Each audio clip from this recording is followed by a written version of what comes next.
Hello and welcome to Focus on Israel and the Palestinian Territories. My name is Paul Calvert. Psalm 133 verse 1 says this from the New King James Bible.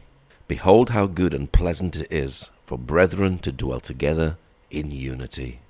I'm with David Nekrutman from Bless Bethlehem. Now David, what is Bless Bethlehem?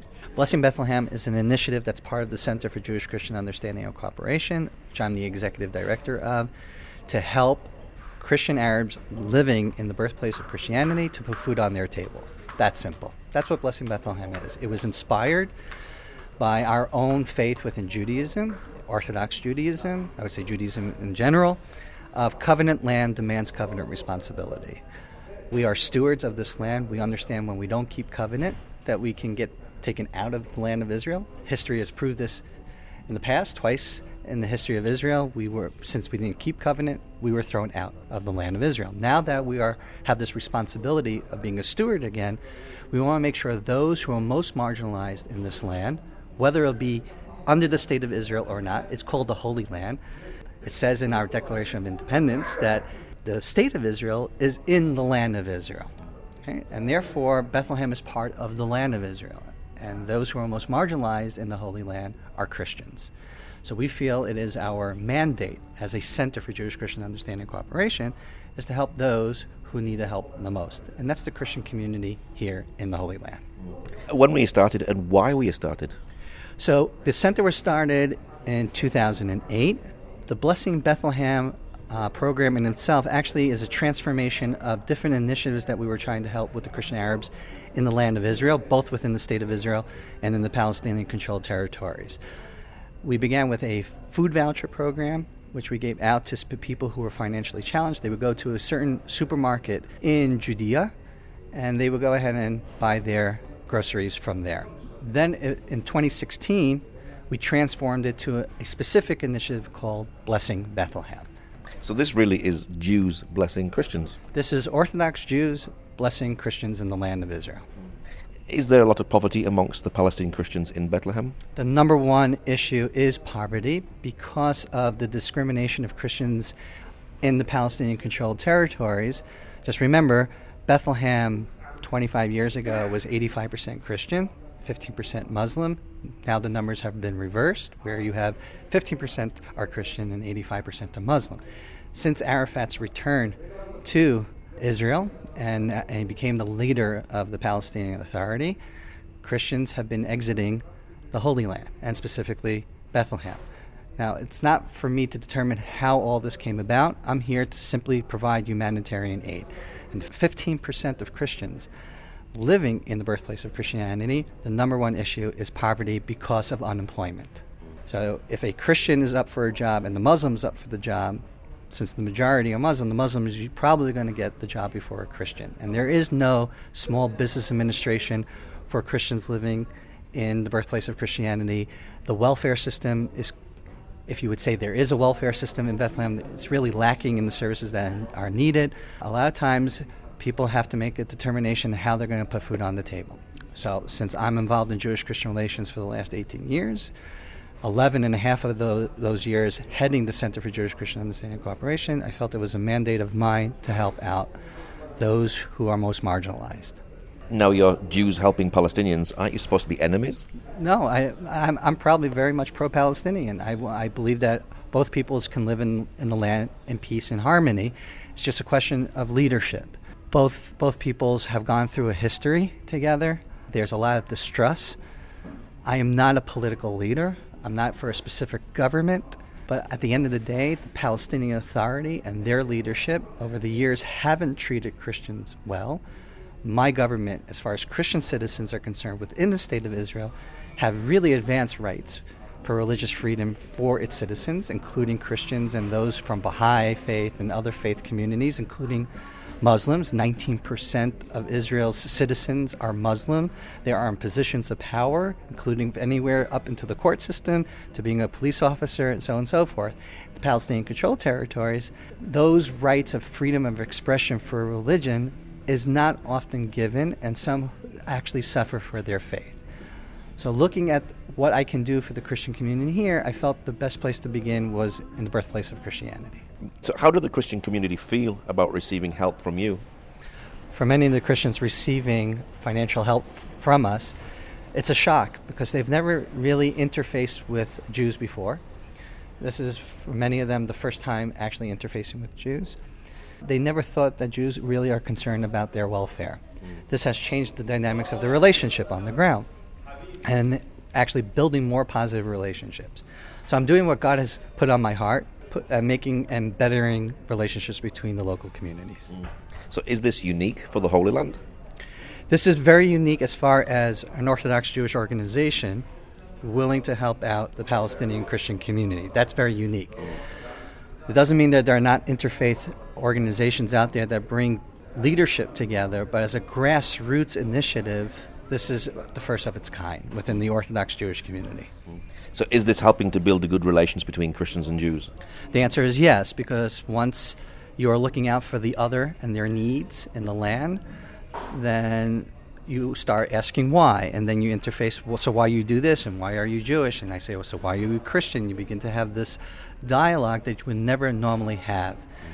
So for us, it's the platform is to help those who need the help the most, but the greater thing is really trying in our small way to contribute advancing peace in the land. So is this proof that there actually can be peace in the land between Palestinians and Israelis because you're working together? Because of the conflict over the years, one of the biggest issues of bringing anybody to the table is distrust. So how do you bring trust? Well, what is it that you need? I'm commanded by God. Both Christians and Jews are commanded by God. You shall love God with all your heart, with all your soul, with all your might. But love means action. Not theoretical love, not to say the words I love you, but to actually see what is it that I need to do to care for you, and I'm taking your interest into consideration and actually doing it. So by doing God's work and his mandates, it's actually creating relations on the ground. And I believe that you can have peace on the grassroots level. I do believe that cooperation can happen. It is happening. It's just a question of whether or not leadership can help facilitate that. Currently, leadership doesn't facilitate that, but doesn't stop us from the grassroots. So as Jews, are you able to meet the people that you're helping in Bethlehem? So yes, occasionally I will go into Bethlehem and then I will meet the people who actually receive our help and meet with them. That's the whole point of the program, because at the end you just don't want to be anonymous, faceless. The point is to have a face and to be conscious about what they need. And this also includes, we sponsored the Christmas dinner for a lot of Christian Arabs who wish to celebrate and don't have the financial means to do so, also providing gifts for the kids on Christmas. I'm not a Jewish Santa Claus, and nor do I, that's my intention, but I believe in religious freedom, and a Christian should feel the ability to do that in the land of Israel. And so what's the best way for me to do that and show that I care for them and respect Christianity in the land is to help them facilitate the celebration of their own holiday. Now, it seems like today that Christians are facing persecution that the Jews have faced over the years. So is it important for you as a Jew to stand with them? Yes, I believe that Jews, again, if you're being persecuted for your faith, and this goes for Christianity in the Middle East specifically, if a Jew was in the Middle East, in those countries where Christians are being persecuted, the Jews would also be persecuted. It just happens to be those who believe in the God of Abraham, Isaac, and Jacob are being persecuted for their faith. It's my mandate to stand in the gap for them. Being a Christian in the Holy Land, you're caught between ethnicity and religion. On the Israeli side, unfortunately, because of the history of terrorist attacks, there's the ethnicity. On the Palestinian-controlled territories, the issue is religion. So a Christian living here is caught between those two dynamics happening in the land. But where can I be most effective to help is on the grassroots level until this security situation is actually resolved between the Palestinians and the Israelis. How do you see Jewish-Christian relations today here in the land? So it depends what segment of Christianity we're talking about here in the land. If we're talking about Christians from the diaspora coming in, for example, you have about 1.5 million to 2 million Christians coming to Israel and visiting the land, right, a year. So our relationships with Christians in the diaspora coming to Israel is great. We actually do Bible studies for many of the Christian visitors coming here. And then we go out to churches in the diaspora to say about our relationship, a new relationship that has a pioneering vision of Jews and Christians actually working together. The Christian Arabs living here, the identity is part and parcel of where you're going to be in the spectrum of the relationship. So if you're a Christian in Gaza under the terrorist organization of Hamas, where before Hamas took over Gaza in 2005, you have 5,000 Christians. Now you have 850 Christians, right? Hamas is running Gaza. Yep. They're not lovers of Christianity.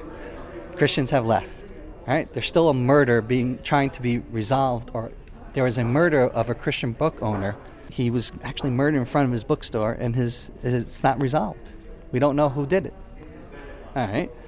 So, and there's forced conversions in Gaza. Now, if you're a Christian in the Palestinian-controlled territories in the West Bank, depending which years we're talking about, it wasn't always easy. You face discrimination. A person can't be very vocal about their faith and sharing their faith in the streets. If you're a Christian living in Jerusalem, all right, or you're a Christian living in the north of Israel or in Tel Aviv or in Jaffa. Now, these are lands that are controlled by the state of Israel. But where are you vis-a-vis your Palestinian identity and your Israeli identity? So for many Christian Arabs, they actually vocalize their Palestinian identity before their Israeli identity, because they feel if they don't say who they are as a Palestinian, they're giving up the cause for a Palestinian state, for a two-state solution. So it's complicated. There are Christians living in Jerusalem that are only what you would call in the United States a green card holder, but it's called a blue card holder here in Jerusalem. So the dynamics of going ahead and being just a resident but not a full citizen, how does that work out within the economy of getting a job and where you live and who you marry? Because it's not easy. Someone who's a 20-year-old Palestinian woman living in Jerusalem as a resident, marrying a Palestinian Christian from Bethlehem, right? So now that Palestinian Christian from Bethlehem needs a visa. How is he going to get a visa through the blue card holder? It's complicated in that. But if you go to let's say in the north, in the middle of Israel, where full-fledged citizens, for example, then everything seems to be okay with the Christian community here. Of course, we can always do more. Every community can always do more. But if it's access to healthcare, education, if you're whether you're a Muslim Arab or a Christian Arab, you have you have rights, just like Israeli citizens are supposed to have rights. It doesn't matter what your religion is. It just gets complicated in Jerusalem specifically because of a resident card holder versus a citizen. If you're a Muslim citizen of the state of Israel or a Christian Arab citizen of Israel, you get full rights and everything like that. It just becomes complicated when it's a blue card holder issue. So the work that you're doing, is this helping to keep Christians here in the land? You're very nice, trying to say that because what we do keep the Christians in the land. What we do is very much, I always say, is very small. It's meaningful. The intention is there, but at the end, what really Christians need in the land of Israel is more than prayer, which a lot of Christians just say, "I will pray for you." But I would say that there needs to be a cooperation between Israeli Jews and Christians from the diaspora, really to look at the Christian Arabs here in the land of Israel and how we can help them maintain a presence. I don't want Christians to leave the land of Israel, whether they're under the Palestinian-controlled territory or the state of Israel. In order to know that, you have to know the population, and you have to be willing to be, in the long run, to develop the relationships on the ground. So if the issue is, at the end of the day, poverty, what can we do to help the Christians gain employment here? Why is it like India being used as the call center for the world? Why can't you use at least some English-speaking Christian Arabs here to also be a call center and to help with whatever needs to be done with businesses? We have to find out innovative ways, and there has to be a willingness of a partnership between Jews and Christians to do that. That's my dream. But we begin with simply putting food on the table. Is it the Bible that unites Jews and Christians? I would say yes. The Hebrew Bible is what connects us, but I would say more than that. Although I don't believe in the divinity and messiahship of Jesus, Jesus was a Jew, he's part of my family. From a Christian point of view, Jesus is both divine and human. His humanity was born in a Jewish home. He grew up very much in a Pharisaical home. I know Pharisees normally get a bad reputation, But not all Pharisees are the same. You can look at Paul and his rabbi Gamaliel. If you want to check that out, there's a difference between Gamaliel as a Pharisee and Paul as a Pharisee. If you believe in the humanity of Jesus, you also have to believe that his Jewishness is also equally important. So I think what binds us is sanctification, holiness, and kingdom in the now, the Hebrew Bible, and the Jewishness of Jesus. And that becomes the platform where we can actually work together as Jews and Christians. Why do you do what you do? God called me to this 18 years ago. I worked for the Israeli consulate in New York. My boss was unable to attend a Spanish-speaking church service for Israel. He asked me to take his place. I came in. It was my first entry into the Pentecostal charismatic tongue service world. I thought every Christian was a medieval Catholic from my point of view. And the success of that event, I was given the Christian portfolio, didn't know anything about Christianity, and 18 years later, here I am, and I actually last year graduated from Oral Roberts University with a master's in biblical literature with a concentration in Judeo-Christian studies. So I'm the first Orthodox Jewish student ever to be accepted into a theology program. So, as an Orthodox Jew, what is your prayer for Palestinian Christians? My prayer is that they would see that the hearts of the Jewish people really want peace, that they shouldn't look at us as enemies, that if there is a will on the grassroots level to work with us, there's openness to do so. I know that is a challenge for many who wish to go outside their comfort zone to do that, but I believe if there's a will, there is a way, and at the end, we are two peoples living in this land, and we are mandated to work with one another because God said we need to work with one another. So my prayer is that Christian Arabs growing up with replacement theology and Palestinian liberation theology, that they would see us as their brothers and sisters. And that if we can actually come together, that would be the greatest witness to the world of the God of Abraham, Isaac, and Jacob that we both serve. And what's your website for people who'd like to know more? So for Blessing Bethlehem, it's blessingbethlehem.com. For the center, CJCUC.com, CJCUC.com. Okay, David, thank you very much. I appreciate it. And also, just one thing. This was an initiative that's not only of mine, it's an initiative of the staff of the center and those people who have been supporting it for all these years. Thank you, and God bless. If you'd like to know more about our show, you can join us on Facebook. Just look for Focus on Israel-Radio. Ezekiel 37 verse 4-6 says this, "Again he said to me, Prophesy to these bones, and say to them, O dry bones, hear the word of the Lord. Thus says the Lord God of these bones, Surely I will cause breath to enter into you, and you shall live. I will put sinners on you, and bring flesh upon you, cover you with skin, and put breath in you, and you shall live. Then you shall know that I am the Lord, and the Jews will receive the real shalom peace."